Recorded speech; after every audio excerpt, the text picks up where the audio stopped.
Welcome back to Track Talk, Sports Radio 810 WHB. Get out and see our friends at McCarthy Chevrolet. Brian Schaefer's got some great deals for you out there right now. Check out their new website, kccars.com. Santa Fe and I-35. You need a Chevrolet, the best place to get it is McCarthy Chevrolet. Well, here in the final minutes of the show, we've decided to bring in our old buddy from down here at Lucas Oil Speedway, Dan Robinson. Dan, how you doing, my friend? I must have been the only one who would get up this early, huh? Well, we didn't want to go down that. You're the only fool that would get up early enough to come down here and visit with us. But we were going to be nice and not tell you that. But, hey, Dan, we are in a location up here we talked about a little bit earlier in the show. And it shows how special this event is. When we look out there and we see all the campground that you guys built for all the people that want to come in and watch the great events here at Lucas Oil Speedway, and this event continues to grow, and we can tell by the amount of motorhomes it just continues to grow and grow out here, doesn't it? Yeah, that's always a good sign. As that grows, you know the event's growing and the fan count will grow, the racer count will grow. So that's just part of the evolution of building. This is only our second annual event of this name and the two-day format, so I think it's got potential to really grow and to be something. You had your hands full a little bit this week. You had a lot of water, and you didn't have to put much water on the track yesterday, but your crew did an outstanding job. And I'm not saying that about the track, but the infield and everything else. We always go immediately to the track, but the way you had to work the infield, so the push trucks with all the push trucks that you have to run for a big event like this and everything. Really an outstanding job. Yeah, it was a disaster when we started. We had several days of rain here, and it was misty and foggy all morning yesterday. Not much wind. No wind. Yeah, we were committed to get it in. I told my guys when I got here at 8 o'clock, whatever you got to do, we're running tonight, and they worked and worked and worked at it, and we had to chase it all night. It was pretty fast, and it was a hair rough, but that's all you can do on this kind of night. We'll have it smoother and better tonight. Well, you know what? A lot of drivers like it just like this. I mean, this is Jesse Hawkins' type of track right here. That's exactly what Jack told me in Victory Lane. He says, man, Jesse would have loved this track. And so that's really a testament, I guess, to Jesse. And it's great to see that his friend and maybe the guy that talent-wise kind of meshes up to what Jesse was as a driver when it comes to wing and non-wing cars and the success that he has even driving a midget.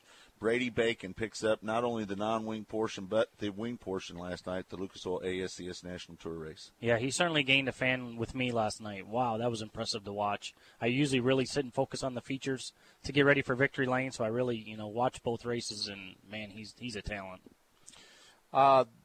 Assess the season here in 2012. We're here at the final weekend of the season. Just kind of talk about 2012 and how things worked out down here at Lucas Oil Speedway. Well, we've had a really good year. I mean, the weather's been challenging. It was, rainy early, and then we went through the hot summer, and, but our fans came. They came late, but they came. We had, good numbers. Our car counts are up.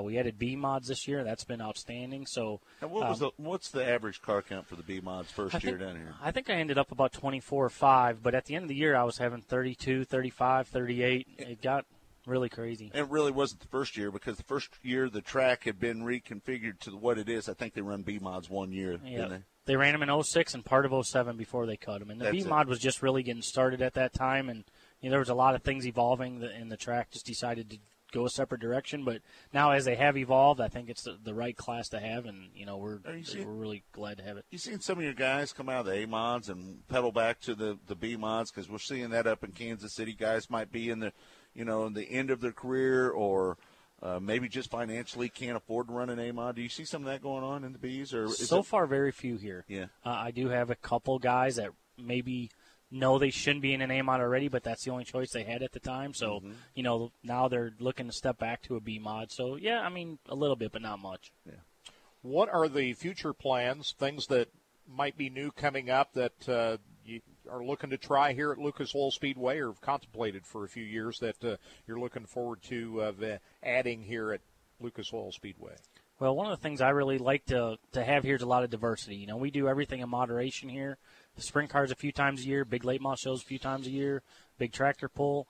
We added monster trucks just this year. It went over huge. We had 5,000 plus people here for that. Isn't that crazy? I'm looking at more like Night of Destruction, Demo Derby type stuff. Not that we need a lot of that stuff, but again, one big event like that I think's good. The boat track has really been a lot of focus. I'm looking at a lot of circle track boat racing this year. Hold on. Circle track boat racing? Is that what you just said? We run one one show last year, kind of just a test, and it went great. So I haven't finalized anything, but I've looked at 3 or 4 more other ones. Now, what size boat are those? The little ones? You ever seen the ones where they sit on their knees? Yeah, that's what one of these classes are. There's a couple of those out there, and the one I tested a couple boats here the first week in maybe September 10th or 11th, called Formula One tunnel boats. They look like Formula One cars, but they got outboards. They say they're the fastest turning vehicle in racing.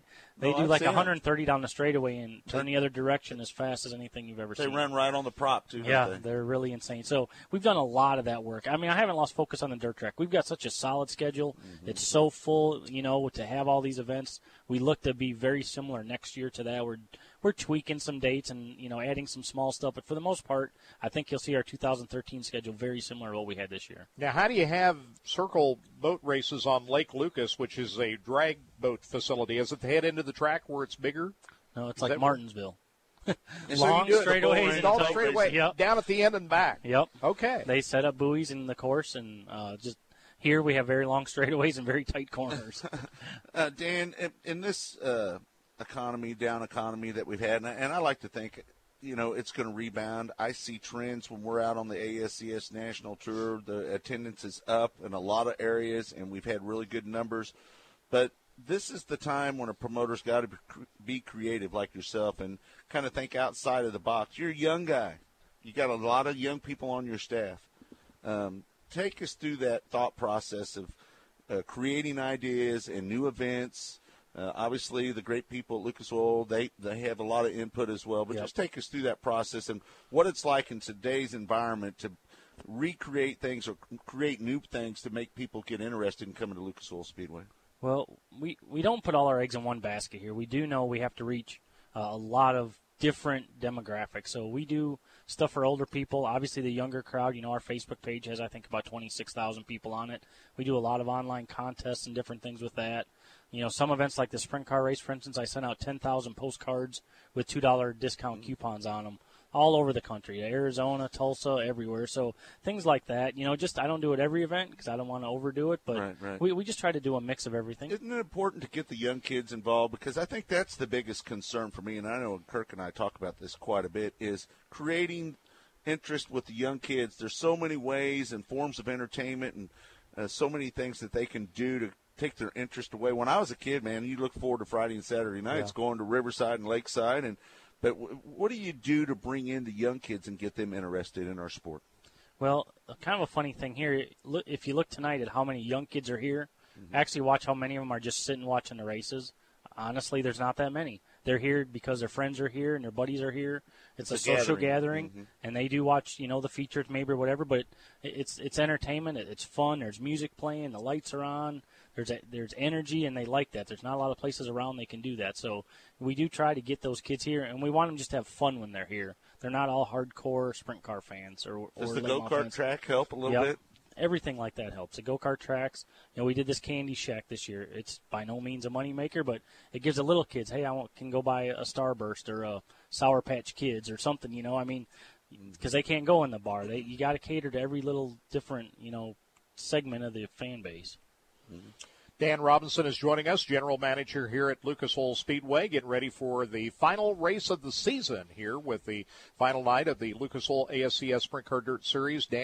Jesse Hockett, Daniel McMillan Memorial.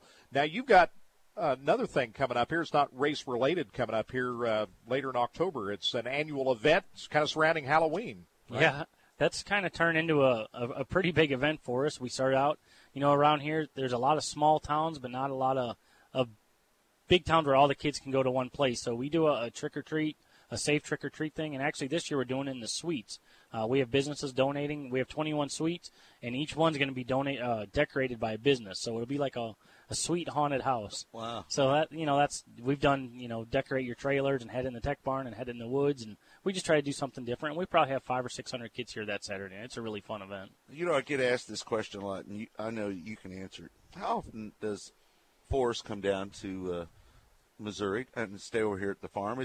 He's here quite a bit, isn't he? Yeah, he really is. This year, Forrest Lucas is very involved in all his activities. I mean, not a micromanager by any means, but he has his finger on the pulse of everything. He's got his thumbprint on everything. He knows what's going on. He talks to a lot of people. So this year with the drought, his cattle business is very big part of Lucas Oil that a lot of people don't see. So he spent a lot of extra time here just to make sure everything was, going with that. And, of course, then he comes to the races. He's probably been here more this year than any other year. So I think he may be here tonight.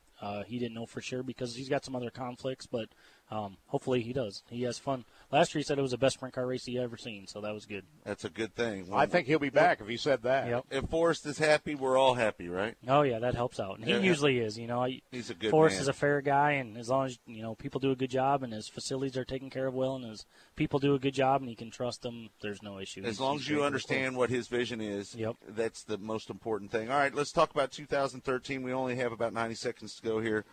Give us some nuggets for next year. You got anything you can tease some people with? Not a real lot. Like I said, we're just really looking at just improving these events that we got. We're starting to get very stable now. I really like the schedule this year. We balanced the weekly shows with the specials every third week or so, and that seemed to work. Our weekly guys they could get a week off, and then we can bring in the late model tour, those sort of things. So more of that type stuff. We are looking to add some events. Again, the problem is I just don't have enough dates on the calendar, add much more. So We're trying to be creative and add a little more fun without taking everybody's pocketbook and, say, the boats. And we'll do more combination events next year. Dan, you're doing a great job. I know with Ashley and everybody on your staff down here, you're doing just a remarkable job, and you seem very comfortable in your role, what you do down here. And we're pretty proud of the way you've handled yourself. And you've been here longer than anybody else, haven't you? Oh, yeah, I think. I don't know if that's good or bad. I don't know if anybody else wants it, but I'm still here. All right, Dan. Thanks so much. Thanks, guys, for having me. Dan Robinson, General Manager of Lucas Oil Speedway. All right, we're going to come back, hour number 2, exclusively on RacinBoys.com. Just go to RacinBoys.com, click on Racing Boys Radio. You'll see the link. You can listen to us. And we've got some topics we're going to shoot around. Thanks to Jed Marshall for spinning the knobs back at Sports Radio 810. College Game Day coming up next here. Stay tuned for that. Yep. We want to also thank Mike Bagley for being on the show. For Kirk Elliott, I'm Scott Traylor. We'll see you next week right here on Track Talk.